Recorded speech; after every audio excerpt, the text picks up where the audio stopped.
Thanks, everybody, for joining us for another episode of the Between Two Wheels podcast. This is your host, Tyler Janke. Today, we're doing a preview of the 2018 Tour de Suisse from June 9 to June 17th. Total of 9 stages at 1,215 kilometers. This is 1 week closer to the Tour de France than the Dauphine Libre, which is going on, the Criterium du Dauphiné, which is going on right now.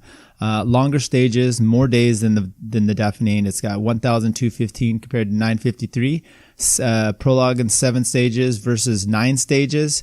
The Tour de Suisse has 2 individual time trials, 18.3 kilometers stage 1, 34.0 kilometers for stage 9, 3 mountain stages at the Tour de Suisse versus 4 at the Criterium du Dauphiné. Historical information about the Tour de Suisse: 9-day race in Switzerland held in June, just like the Criterium du Dauphiné, and it's known for a Tour de France prep race. This year, the Tour de Suisse is a UCI World Tour ranked race as well. The race was first held in 1933, and it doesn't appear to have been started by a newspaper as a way to promote circulation.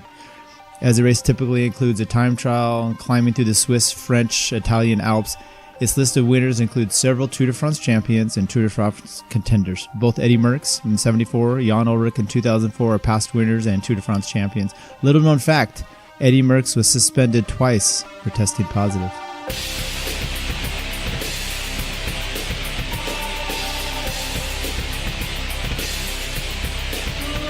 All right, let's get back to this Tour de France, and I appreciate you joining us today. We're going to give a nice little overview, and why is this race, when you look through the start list, why is this race attracting the Tour de France hopefuls kind of in greater number than the Criterium du Dauphiné? These races, this one has been kind of off the radar for the last few years. The Criterium du Dauphiné has been a little bit more prestigious and perhaps the race of note.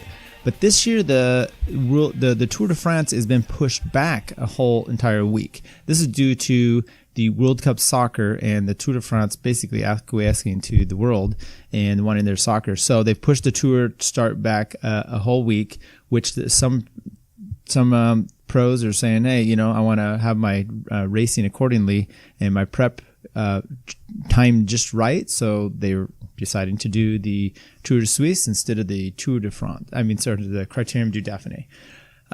Some list of past notable winners for the Tour de Suisse: Gino Bartali in 46 and 47, Eddy Merckx in 1974, Roger de Vlaeminck in 75, Sean Kelly 83 to 90, 83 and 90, so he had a nice 7-year span between wins there. Urs Zimmerman in 1984, Phil Anderson 85 from Australia, Andy Hampsten, 2-time winner in 86 and 87, and the USA's Lance Armstrong in 2001, which has subsequently been stripped of. You got some other notables here: Fabian Cancellara in 2009, Frank Schleck in 2010, Levi Leipheimer in 11, Rui Costa with 3 straight from 12 to 14, 2012 to 14. He's actually pulled out this year due to a knee problem. Simon Spilak, Team Katusha in 2015. He then won again last year in 2017, and Angel Lopez won in 2016. So as you can see from the list of riders, there are more than just the pure climbing types like Andy Hampsten and Lopez. You've got some other TT specialists and diesels like Jan Ullrich, Sean Kelly, and Cancellara. So the route has changed, and as they do, changes, and you've had these guys, Cancellara, I remember when Cancellara coming in and winning it, you're just like, is the climbing just not enough for this race? So we'll see. We'll go over the route and kind of give a breakdown to see who is going to be the favorite for this type of race this year. All right, the route.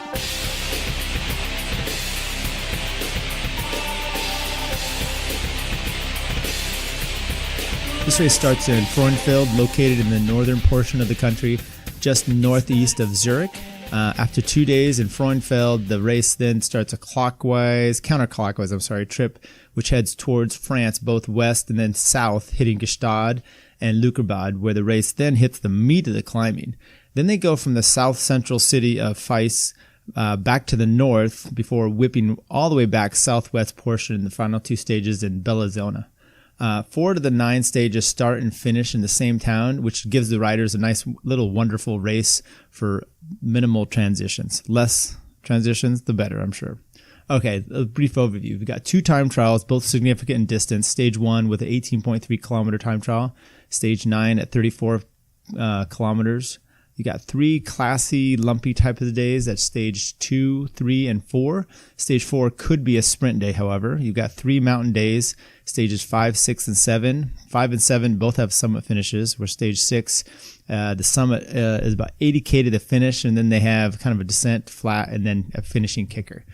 2 pretty legitimate sprint days, stages 4 and 8. Stage 4, once again, could be kind of dumped into that classic sprint classic type of day, and where they dump the sprinters. Stages.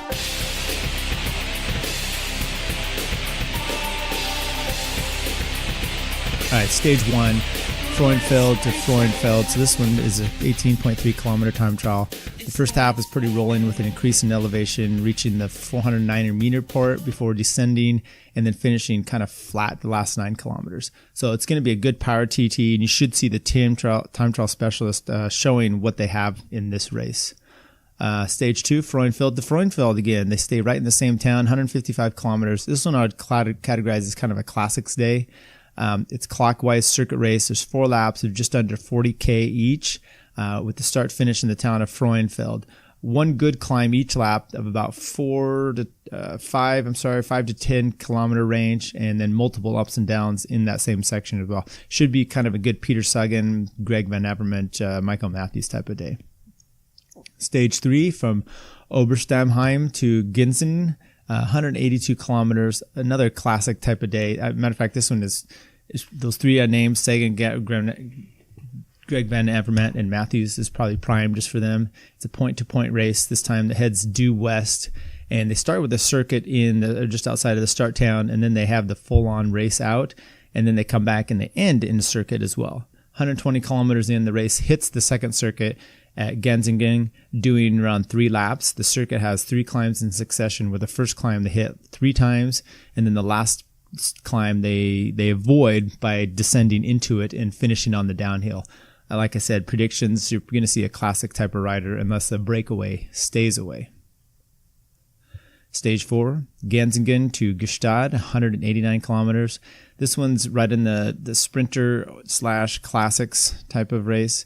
The day's racing involves a trip just due south from the small categorized kicker at 20 kilometers in, and then gradually, gently rolling slight uphill until the 171.9 kilometer point, where they climb to the 180 kilometer before descending into Gstaad 9 kilometers later. This could be a Mahoric type of day.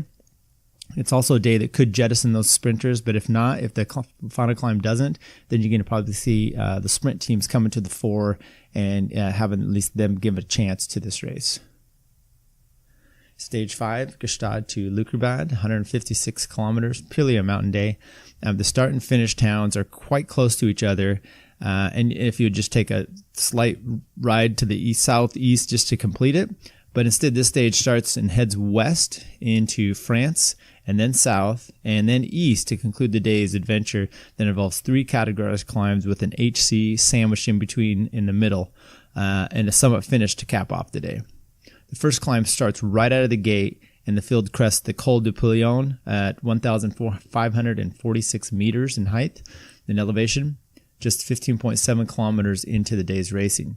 Flat from 38 kilometers to about 105, and then they start climbing the Montana Village HC climb, which then descends and begins a finishing climb to Kukerbad, which is around 20K to go. Should be a GC day. Stage 6. So you have 3 successive mountain days here, smacked right in the last 2/3 of the race. Stage 6, Fleisch to Gamenswald, 186 kilometers, pure mountain day. Stage 6 heads back north, veering slightly east, heading to 3 cat climbs along the way. The first climb is Furka Pass. Note there's an R in there, which is an HC category climb, and it summits at the 39.5 kilometers in. Climb 2 is also an HC, categorizing the KOM at 118.8 into the day. Then they have a downhill flat run-in before finally hitting the final Cat 3 climb in the last 6 kilometers. So while the finishing isn't as bad as you would have on a mountain day, see how much those riders have depleted themselves by hitting these 2 HC climbs in the first part. Should be GC, but there's a lot of space in the middle between the HC climb and to the finish. Stage 7, Eichenbach, at Smenig to Arosa, 171 kilometers, another mountain day. Stage 7 heads east, and the first third of the day before going due south to Arosa. The profile is lumpy, the first 60 kilometers with a Cat 3 climb around 25K in. And then from the 60 kilometer to the 140 kilometer point, the route is flat to slightly uphill, kind of a false flat look. But the racing gets really intense at the 140 kilometers where the final climb begins in earnest, and the HC finish at Rosa at 1,744. So you're looking at the last 30K is uphill, if not very uphill. Obviously a GC day for the overall. Stage 8, 8 and 9, then just start in Bellazona and finish in Bellazona. You have Stage 8 is 124 kilometers. It's a circuit race involving 6 laps of about a 20.6 kilometer loop from Bellazona with some profile changes each lap. Probably not enough to dump the sprinters. It could be a sprint day, or it may be one where, depending on how the break goes and how much the climb starts to deplete them, that you could see it kind of on the classic side as well. But it should be a sprint finish, and the last uphill is far enough away from the finish to allow them to get back on as well. Final stage 9, Bellazona to Bellazona once again, 34 kilometers. They used the same route that they did the day before the circuit, except they just added additional portion on the end, about 15 kilometers. So they will have seen the climb all day the day before, and so the time trial shouldn't be something unusual for them. Obviously, they'd go out and recon it as well, but everyone's going to be able to have a chance basically to go over this. So the riders will have a good idea of the profile simply from riding 6 times the day before. I'm hopefully that the race will be close enough coming into the final time trial so the last test is at least some interest to the viewer, because it's not a super, while there's a lot of climbing during the race, it's not what you'd see at the Dauphine with the 4 big days of climbing. So it's a little bit less, yet more time, more lengthy climbs, and more lengthy stages and time trials as well. Riders to watch.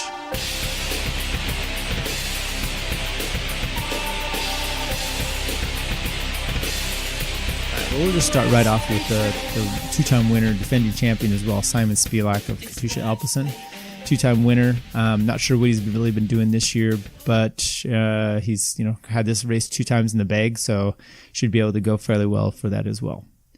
Richie Porte, BMC Racing. He's a Tour de France contender. This year he's the only BMC leader for the Tour de France. His support is with Rohan Dennis. He could be a little tired from the Giro.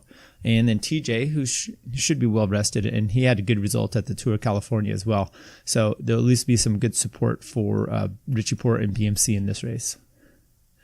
Didn't see much in the way of Mitchelton Scott. They had Jack Haig there. He might get another good shot from the Giro. But it doesn't look like his team is too poised to take on the GC. They have Michael Albacini. He can go pretty well. So if it's a climbing it's not too brutal, he's one that could actually be hanging in there. Wilco Kelderman, he had a good 2017 for Team Sunweb. His result 4th on that Grand Tour. He has support from Michael Matthews, who we should also have a chance on a few stages as well. Jakob Fogelsang, Astana. He's a 2017 defending Dauphine champion, but he's not go there to defend it. So, obviously he decided to shift his goals this year as well, and with the Tour. So he's here at the Tour de Suisse. It will be interesting to see how he's going. He was one that was actually up there with Aru last year in the Tour de France for at least the first week, and it looked like he might be able to help assemble some sort of a charge, but that did not come to fruition. For Bahrain Merida, you have the Izagiri brothers. They've been going pretty good the early season. One a little better than the other, but they do support each other fairly well in the mountains, and they're probably trying to get into form here so that they can help Nibali in the Tour de France. Some other contenders, Baka Mollema of Trek Segafredo. He's had a few good chances at the Tour. Not last year so much. It'll be interesting to see how he's going early this time. You have Nairo Quintana, Mikel Landa from Movistar. Alejandro Valverde was signed up for it, but it looks like he is now pulled out. So that team should still have strong potential for this race. Joe Dombrowski for Education First, Preneur Drapac. He had a good showing at last year coming into this race. I think he had a second to Spielak on one of the stages. He's also come off the Giro, so he may be a little tired, or he could be going, okay, I'm not. It'll be interesting to see. Steven Kruijswijk, a lot of NL Jumbo. Who knows what Steven, he had a good Giro a few years ago, and then he tried to take on the Tour, and I think he's still developing in that stage. So we'll see where he's at, and if he's able to pull anything off here. Sergio Henao for Team Sky, looks like he's maybe the lone wolf there. Of course, he will have a decent team, I'm sure, to support him. Rui Costa, 3-time past winner. He was signed up for it. Just saw today he's withdrawn due to a knee injury. Then some other notables, kind of the continental teams. Stefan Denifil, he had a stage win, I believe, at the Vuelta last year. Larry Warbass, his teammate for Aqua Blue Sport. They haven't really had much of a chance this year. They've kind of been dissed for the Grand Tours. Well, they have been. So Larry Warbass looked like he was going fairly well in Liège, and then wrecked on a corner before all the big stuff happened. So it'd be good to see him actually out on the road with his Stars and Stripes jersey for a few more weeks. Lilian Calmejean, Direct Energy, he had a really good 2017 Tour de France. He was off in the brakes a lot. He climbs decently if he's not trying to get off in the brake. Kind of be interesting to see if he changes his mode to try to hang on a little bit better to get like a top 10, or if he still continues to stage hunt. Damiano Cunego, Nippo Vini, Fantini, Europa, Olivina, Nip. That's what they have there as their team name, which is a little ridiculous, and that's probably the only reason why. Longest team name, perhaps, a little more in education first. He's a quality star of the past, but unlikely to make any waves this year, so I only put him on there because I recognize his name, and that name of the team is a little lengthy. Sprint riders to watch.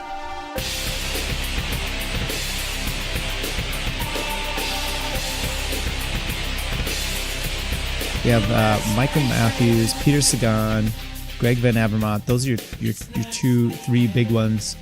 Tim Wellens, Andre Greipel for pure sprinter. He's Philippe Gilbert as kind of the classics.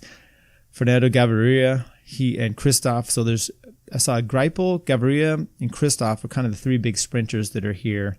And if Gaviria is anything like he was in the Tour of California, it won't be really close. Greipel needs to step it up, and Christoph looks like he probably might need to lose some weight.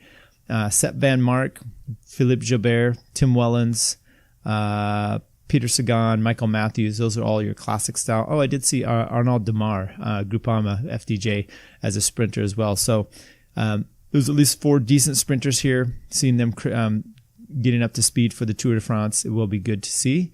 Then you have some classics guys, and then your GC guys. Okay, so I don't know if anybody's been paying attention to the Dauphiné, Criterium du Dauphiné. We had a stage first. There's been basically starting to hit the mountains. They have 2 days left. 2 days in the mountains already. Tomorrow will be interesting because it goes to Rossères, which is a stage of the Tour de France. I think it's stage 11. That they are basically mirroring tomorrow. So it's a little different, but I think they have the same final climb.